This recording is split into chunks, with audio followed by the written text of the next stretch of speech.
Comanche woman offered herself to save her starving daughter, but the rancher fed them instead. Aponi lived in the vast, sun-scorched land of the American West, where her people, the Comanche, had once been a powerful force. Now their numbers had dwindled, and they were struggling to survive. The land that was once rich with buffalo and game had become barren. Aponi had witnessed the relentless hardship that had taken its toll on her tribe, but nothing hurt her more than seeing her young daughter, Talai, growing weaker by the day. The drought had set in long ago, and the land was parched. Game was scarce, and the rivers were drying up. Aponi had always been resourceful, and her heart was full of love for her daughter, but the situation was dire.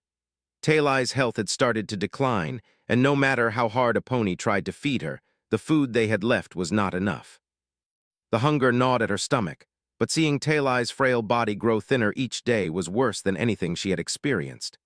Talai, once full of energy, now lay in the corner of their small, makeshift shelter, her eyes dull from malnutrition. Aponi would gather what little berries, nuts, and roots she could find, but they barely provided enough to sustain herself, let alone her daughter. Her people, too, were facing the same fate. The Comanche had always been a proud and fierce people, but Aponi knew that pride would not keep her daughter alive. As the days dragged on, Aponi's mind raced. She could not bear to see Talai suffer any longer.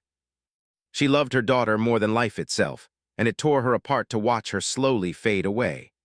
The elders of the tribe spoke of times when the land was abundant and food was plentiful, but those times felt like a distant memory. There was only one choice left. Aponi had to act. A neighboring rancher, John Hardy, lived alone on a sprawling piece of land nearby. His ranch was known to have plenty of supplies, and while Aponi had heard rumors of settlers and ranchers, she had never dared to approach one. The settlers and the Comanche had always been at odds. Tensions were high, and the world they shared was divided by fear and misunderstanding. But Aponi was no longer concerned with those things. Her daughter's life was slipping away, and nothing else mattered. One cold morning, as Aponi sat beside Talai, who had fallen into a deep, exhausted sleep, she made up her mind. She would go to the rancher. She would ask for help, no matter the cost. Her pride and the long-standing animosity between the Comanche and the settlers meant nothing compared to her daughter's suffering. Aponi knew the risks.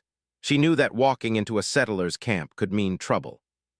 Many settlers saw the Comanche as nothing more than a threat to their land, a people to be feared. There were stories of violence and misunderstandings, and Aponi had seen enough to understand that it wasn't always safe for her people to approach outsiders. Yet she pressed forward, driven by the desperate love for her daughter. With Talai on her back, wrapped in a simple blanket, Aponi set out at dawn. The journey was long, and with each step she grew more anxious. The land felt foreign.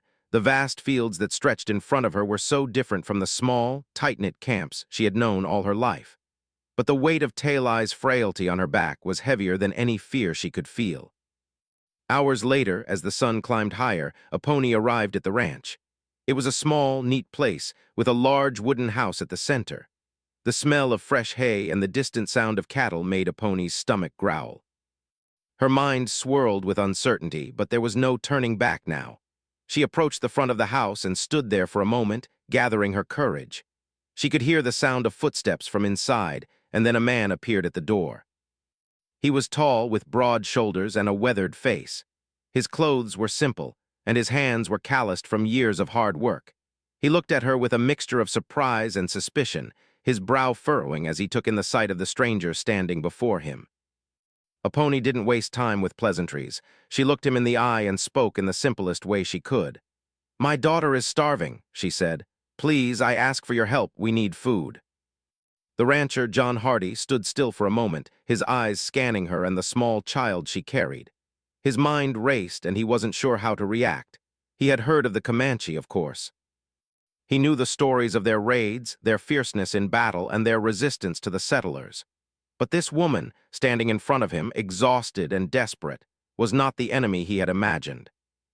Aponi's voice was steady, but there was an urgency behind it that he could not ignore. She spoke again, her voice softer now.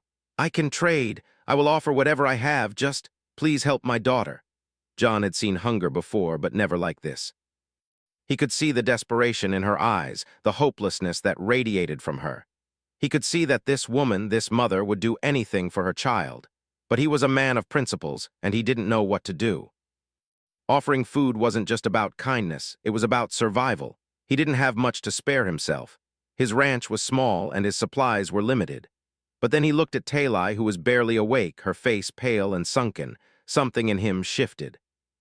He thought of the many times he had faced hunger in his own life, of the years when survival seemed impossible, when the crops failed and the cattle were sick. He knew what it felt like to be on the edge of losing everything. It was a feeling he wouldn't wish on anyone.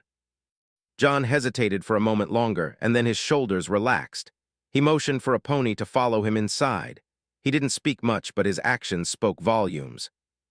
A pony, cautious but grateful, stepped into the warmth of the ranch house, a place that felt foreign yet strangely comforting. John led a pony into the warmth of his modest home. The floorboards creaked beneath their feet as they stepped inside, and a pony couldn't help but feel a wave of unfamiliar comfort. The room was simple, with wooden walls and a hearth that crackled with a low fire. There was a small table, a few chairs, and a bed in the corner, with a worn quilt draped over it. The smell of bread, cooking meat, and the wood smoke from the fire filled the air, and a pony realized just how hungry she was, though she did not dare to ask for anything more than what was necessary.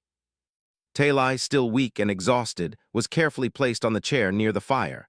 A pony knelt beside her, brushing a loose strand of hair from her daughter's face, her heart heavy with worry. Talai's eyes fluttered open for a moment, and she gazed at the rancher with curiosity but no words. A pony gently stroked her daughter's cheek, silently hoping that the food and warmth would bring her back to life. John walked over to a small cupboard and opened it. The shelves were stocked with food: flour, salt, beans, dried meat, and some fruits and vegetables, all preserved and carefully kept. It was clear that he worked hard to maintain his supply, but a pony noticed that there was still plenty of food, enough to share, and enough for him to give without hesitation. He turned to a pony and spoke for the first time since they entered. His voice was steady, though still marked with the uncertainty of the situation. "You must be tired," he said, offering her a seat at the table. "Let me prepare something for you and your daughter. It won't be much, but it will be enough." A pony nodded gratefully and sat down, taking a moment to watch him. She had never seen a settler up close before, and even though she had heard stories of their ways, she couldn't help but wonder what drove a man like him to live alone in such a vast and difficult land. There was no hatred in his eyes, no judgment in his posture. He seemed calm, even kind, despite the world that had shaped them both to be wary of one another. As John worked, a pony kept her gaze fixed on Talai, whose face had relaxed somewhat as the warmth of the fire seeped into her skin. She took a deep breath, feeling a flicker of hope that maybe, just maybe, this rancher's simple act of kindness would be the lifeline her daughter needed. John took out a small iron skillet and began preparing a simple meal. He chopped a few vegetables, added some dried meat, and stirred the contents slowly, the smell of sizzling food filling the air. As he worked, a pony couldn't help but notice how efficient he was, how skilled he seemed with the few tools at his disposal. It was a reminder that survival in this land, even for someone like John, required more than just brute strength. It required knowledge, patience, and a deep connection to the land. It wasn't long before he turned to a pony, offering her a plate of food. The meal was modest: some beans, a bit of salted meat, and a small portion of vegetables, but it was enough to make a pony feel a sense of gratitude that was beyond words. She had come here desperate and fearful, prepared to offer anything she had to secure food for her daughter, and yet here he was, giving without hesitation. A pony accepted the food, but she didn't eat right away. Instead, she looked at John with a deep sense of respect. "Thank you," she said quietly, her voice trembling slightly from the weight of the moment. "I came here not knowing what would happen, and yet you've offered us kindness." John nodded, placing a second plate of food on the table. "It's just food," he said simply. "And you're a mother. No one should ever have to beg for food for their child." His words were genuine, and a pony could see that they came from a place of understanding, not pity. For a few moments, there was only the sound of the fire crackling and the soft clink of utensils. A pony ate slowly, savoring every bite, though she was still cautious. She wasn't sure how much she could trust him. After all, there were always risks when it came to people like him, people from a world so different from her own. But in that moment, she realized that trust had to begin somewhere. She couldn't survive without taking some kind of risk. Talai finally woke up fully, her small body stirring in the chair. She sat up slowly, her eyes scanning the room before landing on her mother. Aponi smiled gently at her daughter and then turned to John. "This is my daughter, Talai," Aponi introduced her quietly. She has not been well." Talai blinked up at the rancher, her face still pale but slightly less drawn. Her eyes were wide with curiosity, and though she didn't speak, it was clear she was trying to understand the man who had given them food and shelter. John smiled softly at Talai, though he didn't say anything at first. Instead, he placed another plate of food in front of her. "It's not much, but it's there if you want it," he said in a gentle tone. Talai looked at the plate, then at her mother, before she reached out with trembling hands and took a small bite. Aponi's heart lifted at the sight. It wasn't much, but it was enough to bring hope back into her daughter's eyes. Slowly, as the warmth of the food filled her stomach, Talai began to sit up straighter, her shoulders less hunched from exhaustion. It was as if the food was breathing new life into her. The meal was quiet, with no rush or urgency. It was a simple, humble moment, shared between a mother and her child, and a man who had, without asking for anything in return, offered them not just food but a moment of peace. Aponi could feel the tension that had been building inside her release slowly. She had come to this rancher, prepared to do whatever it took to save her daughter, and instead, she was given the chance to rebuild what had been broken in her heart. As they ate, John asked a few questions about Aponi's people, curious about her life and her tribe.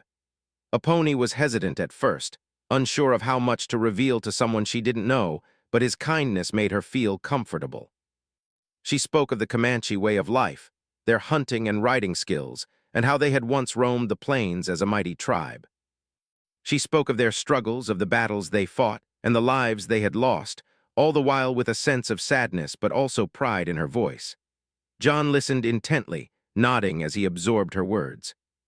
He had heard the stories, of course, but hearing them from Aponi's lips made them real. He realized, in that moment, that the world he had known, with its laws and boundaries, was not the only reality. There were people like Aponi and her daughter who had their own stories to tell, their own ways of life to protect. It was a humbling realization. When the meal was finished, John cleaned the plates and placed them aside. He returned to the fire, adding a few more logs, and the room became warmer, cozier.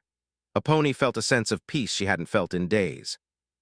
For the first time in a long while, she felt as though she could breathe, as though the weight of the world had been lifted, if only for a moment. The fire crackled softly in the hearth, filling the room with a warmth that felt like a balm to Aponi's weary soul. She sat quietly, her daughter by her side, the exhaustion from their long journey starting to catch up with her. For the first time in days, Aponi felt a sense of relief. The food had given them strength, and the warmth of the fire seemed to lift the weight of the harsh world that had been pressing down on them. John, having placed the last of the dishes aside, sat down across from them at the small wooden table. The room felt less cold now, less distant. For a moment, there was nothing but the sound of the fire and the soft rustling of the wind outside. It was a peaceful stillness that Aponi hadn't known for a long time. Talai, who had been too weak to speak much earlier, now seemed to have found a spark of energy. She had been watching John, her small hands clasped together in her lap, her eyes following his every movement. Aponi could see that her daughter's curiosity was growing, and for the first time, Talai's face wasn't just pale and thin. It held a hint of interest, of life returning to her. John leaned back in his chair, his eyes flicking over to Aponi. "I imagine this isn't how you planned your day to go," he said, his voice warm but tinged with uncertainty. "You must have been thinking you'd be leaving right after getting what you needed." Aponi hesitated, feeling the weight of her response. She had come to this rancher with one goal in mind, to secure food for her daughter. She hadn't thought beyond that. She hadn't thought about what would happen after she had what they needed. The truth was, she hadn't known what would happen next. The world she knew had always been one of survival, where every moment was uncertain and every decision had consequences. Now, sitting in the warmth of this small house, she found herself questioning things she hadn't dared to consider before. "I didn't know what would happen," she said softly, her voice a mixture of honesty and quiet reflection. "I didn't know if you would help us, if I would have to beg or trade everything I have." John nodded, understanding the weight of her words. He had known that the desperation in her eyes was born of necessity, not choice. There had been no bargaining for her, no promises of favors. She had come to him as a last resort, a mother driven by nothing but the need to protect her child. The tension in the air was still thick, but now it was not uncomfortable. It was more like the shared understanding between two people who had experienced hardship in their own ways. "I'm glad I could help," John said after a moment of silence. "You shouldn't have to beg for your daughter's life." Aponi glanced at Talai, who was now looking up at John with wide, curious eyes. It was clear that her daughter was beginning to understand more than she had before. Talai had always been a sharp child, but the past few days had robbed her of energy, and the hunger had dulled her senses. Now, though, with a bit of food in her stomach, she was beginning to regain her strength. Talai slowly got to her feet and, with the faintest of smiles, walked over to where John sat. She stood beside him for a moment, her small hand reaching up to tug at his sleeve. Aponi watched, surprised by her daughter's sudden confidence. "Thank you," Talai said, her voice soft but clear. The words were simple, but they carried the sincerity of a child who had learned the power of kindness, the first step toward healing after so many days of suffering. John looked at the small girl, his heart warming at her words. He had not expected such a gesture from a child so young, especially one from a people he had been taught to view with suspicion. But here was a little girl, offering nothing more than gratitude, no strings attached. It was a reminder that people were not always defined by their pasts, by their differences. Sometimes, a simple act of kindness could bridge the gaps between worlds. "You're welcome," John replied, his voice gentle as he reached down and ruffled Talai's hair. "I'm glad to help." Talai's face lit up with the faintest of smiles, and she returned to her chair by the fire, sitting back down next to her mother. Aponi smiled at her daughter, her heart swelling with pride. She had seen her daughter fight for survival, had seen the spark of determination in her eyes even when the world seemed to be closing in on them. Now, for the first time in days, she saw that spark again. Talai's resilience had not been extinguished. It was merely waiting for the right moment to reignite. John sat in silence for a few moments, taking in the scene before him. Aponi, her face drawn but grateful, and Talai, her small hands clasped together, her eyes soft but alert. They were not so different from his own family. They were survivors, each in their own way. And though the world was full of division, of history and prejudice, in this moment, they were simply two people who had crossed paths in a way that had made them more connected than separated. "I've lived out here for many years," John said, eventually breaking the silence. "I've seen a lot, more than I care to remember, and some things I wish I could forget, but it's been hard for everyone, not just the Comanche, but for folks like me too. The land's not easy, and the people who come to settle here are often more interested in surviving than in making friends." Aponi looked at him, surprised by the openness of his words. She had expected him to keep his distance, to speak only in the formal way of strangers who had nothing to share. But here he was, speaking as if he understood the struggles of life in this harsh land. It was a different side of him, a side she hadn't expected. "I understand," Aponi replied quietly. "It is the same for us. Our land is not kind, and the people who live there are not always kind either. There is always something to fight for, always something to survive." John nodded, his gaze drifting to the window where the faint light of the setting sun was fading into the horizon. "Survival is all we have sometimes," he said, his voice thoughtful. "It's what keeps us going even when everything else seems impossible." The room fell into a comfortable silence once again. Aponi could feel the weight of their shared experiences, the quiet understanding that had settled between them. The world outside might have been a place of conflict, of differences too great to overcome, but in this small, humble space, there was something different. There was no judgment, no hate, just two people from different worlds who had found a moment of peace in an otherwise harsh existence. "I'll be leaving soon," Aponi said, breaking the silence. "I don't want to impose on your kindness longer than I have to, Talai and I. We'll find our way." John looked over at Aponi, his expression soft but firm. "You don't have to leave just yet. You've come this far. Take the time you need. There's no rush." Aponi nodded, her heart filled with a mixture of gratitude and relief. For the first time in a long time, she felt as though the burden she had been carrying wasn't hers to bear alone. The kindness John had shown her, shown both her and Talai, had given her hope. Hope that things might be different, hoped that maybe there was room for understanding between people who had once been enemies. The following days passed quietly, and Aponi found herself at peace in a way she had not known for a long time.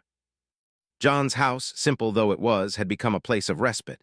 There was no pressure, no urgency to leave. For the first time in what seemed like ages, Aponi was able to take a deep breath without worrying about her daughter's health or where they would find their next meal. It was a strange feeling, this comfort, one she had not experienced since before the hardship had begun. Talai was growing stronger with each passing day. The food had nourished her, and the warmth of the fire had helped restore her energy. Every morning, Talai would sit by the hearth, her bright eyes watching John as he went about his daily tasks, silently observing how he worked, how he cared for the land. She had become quieter, more thoughtful. Her body was no longer as frail, and she no longer seemed so distant. It was as if the food and the rest had unlocked something in her, bringing her back to life in a way Aponi had feared was lost forever. Aponi watched her daughter closely, and though her heart ached at the thought of what they had been through, she couldn't help but feel a deep sense of gratitude for John's kindness. She had been ready to give everything, even her dignity, to secure food for Talai. But here, in this simple home, she was being given more than just food. She was being given the chance to breathe, to hope again, and to believe that maybe, just maybe, her daughter would survive. John had not pushed them to leave, and Aponi began to feel a sense of belonging that she had not thought possible. She had spent so much of her life being wary of settlers, of people who didn't understand her people's ways. But John had shown her that there was another side to the world, a side that was not driven by conflict, but by understanding and kindness. One afternoon, as the sun began to dip low in the sky, John invited Aponi to join him outside. He had been tending to the small garden behind his house, a patch of land where he grew vegetables and herbs. It was not a large plot, but it was enough for his needs. The sight of the green shoots and blooming flowers was a stark contrast to the barren landscape Aponi had become accustomed to. "Come," John said, as he motioned for her to follow him. "I want to show you something." Aponi stood and followed him outside. The air was fresh, carrying the scent of earth and new growth. As they walked toward the garden, Aponi felt the weight of her thoughts lift. For so long, she had been focused only on survival, on getting through each day. But now, in this quiet moment, she could feel something new growing inside her, a sense of possibility, a sense of peace that she hadn't dared to allow herself. John pointed to the rows of vegetables he had planted. "I've been working on this for a while," he said. "Not much, but it's something. I've learned that it's not just about taking what the land gives you, it's about giving back to it, too. It's a way of surviving, but it's also a way of living." Aponi looked at the garden, impressed by the way John had cultivated the land.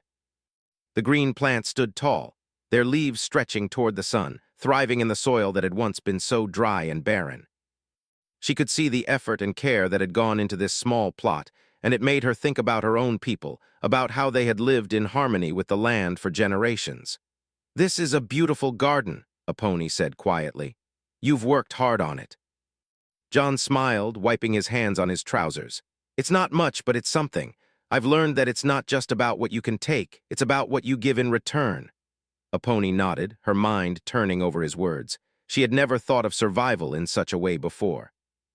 To her, survival had always been about taking what was needed, hunting for food, gathering what could be used.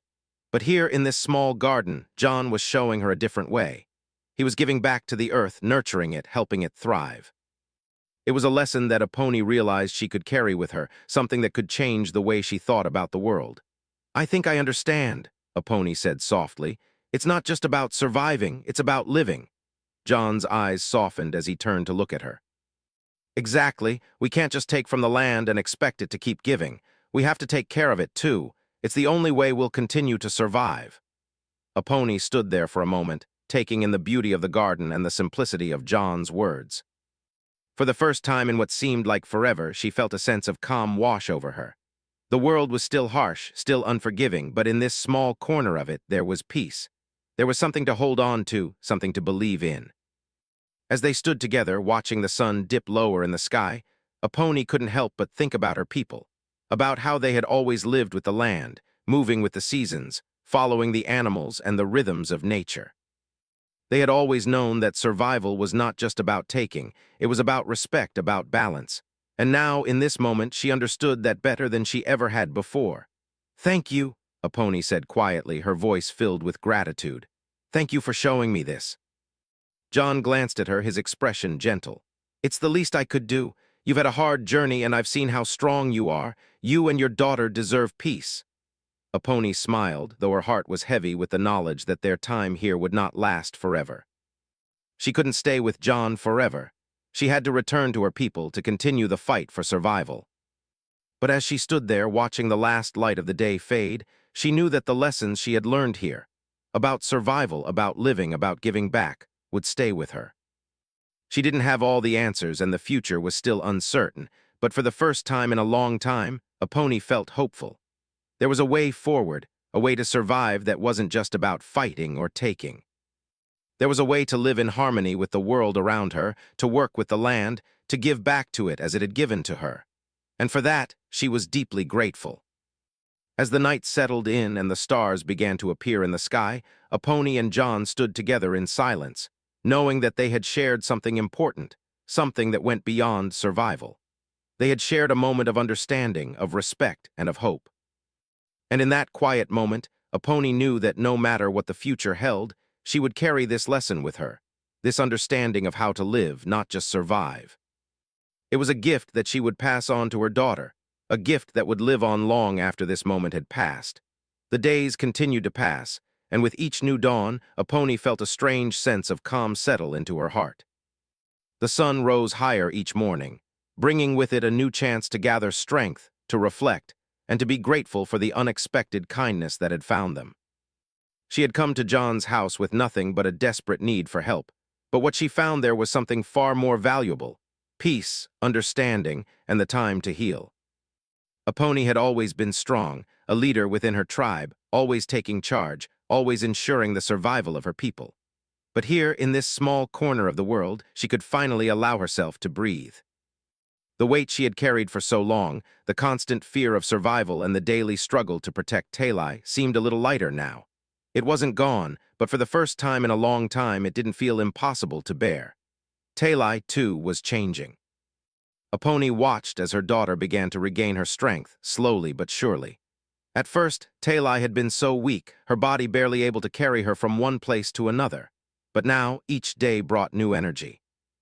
She played outside, running her small hands through the grass, picking flowers, and laughing in a way that Aponi hadn't heard in what seemed like forever. The child who had once been silent, her body weak from hunger, was now finding joy in the simple things again. Aponi smiled as she watched her daughter's laughter echo through the yard. It was a sound she had longed for. Talai's laughter was like music to her ears, a sound that reminded her of the strength of the spirit.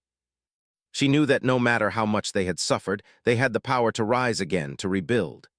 As the days went by, Aponi spent more time with John, learning from him. They worked together in the garden, where she found a new appreciation for the land. John taught her how to tend to the plants, how to nurture them, and in return, Aponi shared her knowledge of the land she knew so well. She taught John how to track animals, how to read the signs of the earth, the movements of the wind, and the patterns of the seasons. It was a language of survival, a language of respect for nature that John had never fully understood before. He was a man of the land, yes, but Aponi's perspective brought something new, something deeper. The conversations they shared were simple but meaningful. They spoke about their pasts, their histories, the struggles they had both faced in different ways. Aponi spoke of the Comanche people, their strength, and their pride. She told John about the battles they fought, the lands they once roamed freely, and the changes that had come with the arrival of the settlers. John, in turn, spoke of his own hardships, the years of loneliness, of working the land and battling the elements to survive. He had lost people, too, in the fight for survival, and that pain was something he understood more than he had let on at first. But as their friendship grew, so did their understanding. They realized that, despite their differences, they had more in common than they had ever imagined. Both had fought for survival. Both had suffered losses. And both were, in their own ways, trying to find peace in a world that had been torn apart by conflict and misunderstanding. One evening, as the stars began to fill the sky, John and Aponi sat on the porch, their eyes turned toward the horizon. The air was cool, the sounds of the night creatures filling the silence.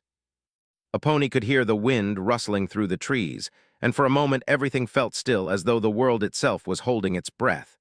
"It's strange," a pony said, her voice soft as she looked at the sky. "I never thought I would be here, sitting like this. I always thought the world was divided. My people, your people." John nodded, his gaze thoughtful. "It's true, we've all been taught to see things in black and white, but sometimes when you sit down and actually talk to someone, you realize it's not so simple. People are more than the stories they've been told, more than the labels that have been placed on them." A pony looked at him, her eyes reflecting the stars above. "You're right. I've spent so much of my life believing things I never questioned. But I see now that there's another way to look at the world, a way that doesn't always have to be about fighting and survival. There's something more." John smiled gently, his face softened by the evening light. "It's about living, isn't it? Not just surviving, but truly living. Finding peace where you can, even if the world around you is anything but peaceful." A pony nodded, her heart swelling with a sense of hope she had not dared to feel in years. It was a strange feeling, this peace. It was not the kind of peace that came from victory, from beating an enemy or overcoming an obstacle. It was the peace that came from understanding, from the simple act of sharing a moment with another person, of connecting in a way that transcended all the differences that had once divided them. As the night grew darker, a pony felt the weight of the past few days settle in her chest, but it wasn't the crushing weight it had once been. Now it felt lighter. She had come to John for food, for survival, but she had found something much more valuable. She had found a new perspective on the world, on survival, and on life itself. The days continued to pass, and soon the time came for a pony and Talai to leave. The weather had begun to change, the seasons shifting, and a pony knew it was time to return to her people. She could not stay forever, though she had grown fond of John and the small house he had made for himself. It was a peaceful place, a place where life could grow and thrive, and it had given her the space she needed to heal. But her people needed her. They needed her strength, her leadership. And though she would carry the lessons she had learned with her, she knew her path was not finished yet. On their last day at the ranch, a pony stood with John in the yard, watching the sun rise over the horizon. Talai was playing nearby, her laughter echoing through the air. A pony felt a pang in her chest, a bittersweet feeling that tugged at her heart. She didn't want to leave, but she knew she had to. "I'll never forget what you've done for us," a pony said quietly, her voice filled with gratitude. "You've given us more than just food. You've given us something far more important. You've given us hope." John smiled, his expression kind but a little sad. "You don't have to thank me. You've done more than just survive. You've lived. And that's all anyone can ask for." A pony smiled, the sadness in her heart easing a little. She took one last look at the ranch, at the peaceful home John had made, and at the garden that had given her a new understanding of life. Then she turned to face the future. It was uncertain, it was still full of challenges, but she knew she was no longer alone. With Talai by her side, a pony began the journey back to her people, knowing that the lessons she had learned would carry her through whatever came next. She had been given the chance to live, not just survive, and that was a gift she would never forget. The morning of their departure arrived quietly, as the world around a pony and Talai seemed to hold its breath, almost reluctant to see them leave. The sky was still dim, the sun just beginning to climb over the horizon, painting the land in soft shades of orange and pink. A pony stood outside, her gaze lost in the distance as she took in the quiet beauty of the land she had come to know over the past few weeks. It was hard to believe how much had changed since she had first arrived, when her heart had been full of fear and uncertainty. Now, as she looked out over the ranch, she felt a strange sense of peace. The land, though still unfamiliar, no longer seemed so hostile. It had given her and Talai the space to heal, to find the strength they had almost lost. She had learned to see the world differently, to understand that survival was not just about fighting to stay alive, but about finding balance, about living in harmony with the land and with others. Talai was inside the house, gathering the last of their belongings. She had become a new person in these few weeks. Gone was the quiet, sickly child who had clung to her mother in fear. In her place was a girl who was stronger, more confident, and ready to face whatever lay ahead. A pony smiled softly as she thought about how much her daughter had grown, both physically and emotionally. She had found joy in the simplest of things again, and a pony knew that the healing had begun. John had been kind enough to give them more than just food before they left. He had offered them supplies, blankets, tools, and even a few seeds to plant along the way. He had given them what they needed to continue their journey, and Aponi felt a deep sense of gratitude for everything he had done for them. But more than that, he had given her something far more valuable, a new perspective on life. The lessons he had taught her about the land, about survival, and about giving back had become a part of her, a part she would carry with her always. John had come out to join Aponi in the yard. His face was serious, but there was a kindness in his eyes that Aponi had come to rely on. "You're ready?" he asked gently, though it wasn't just a question about their physical preparations. He was asking if she was truly ready to leave this place, to return to her people, to continue the life she had always known, even after everything that had changed. Aponi looked at him, feeling a lump form in her throat. She had become so accustomed to the peace of this place, so accustomed to the quiet companionship that had grown between them, that the thought of leaving was harder than she had expected. But she knew it was time. Talai needed to be with her people, to learn from the tribe, to grow strong again in the ways of their people. Aponi needed to return, too, to lead, to help her people rebuild after the long struggles they had faced. "I'm ready," she replied, her voice steady, though there was a hint of sadness beneath her words. "But I will never forget what you've done for us, for me, for Talai." John nodded, his expression softening. "You don't have to thank me. You've done more than just survive. You've learned to live. You've shown me what it means to truly survive, not just in body, but in spirit. And for that, I'm grateful." Aponi looked at him for a moment, her heart swelling with gratitude. She had come here with nothing, and now she was leaving with so much more than she had imagined.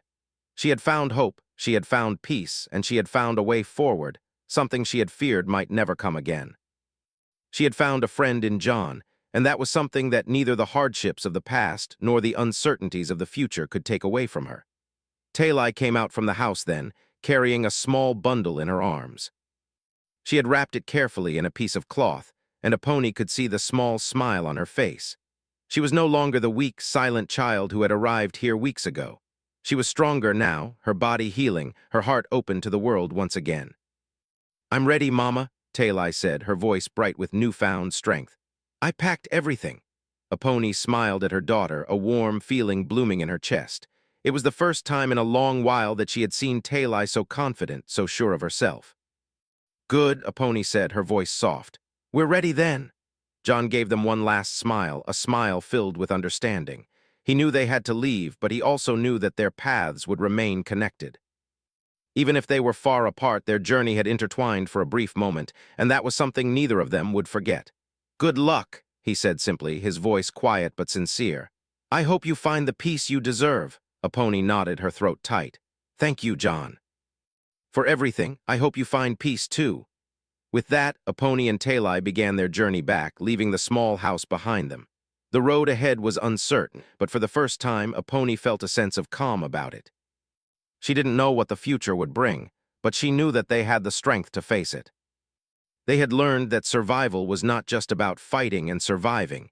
It was about living, about finding balance, and about finding the good in the world, even in the most unexpected places. As they walked, Aponi thought about the future. She thought about her people, about the challenges they would face, and about the work that lay ahead.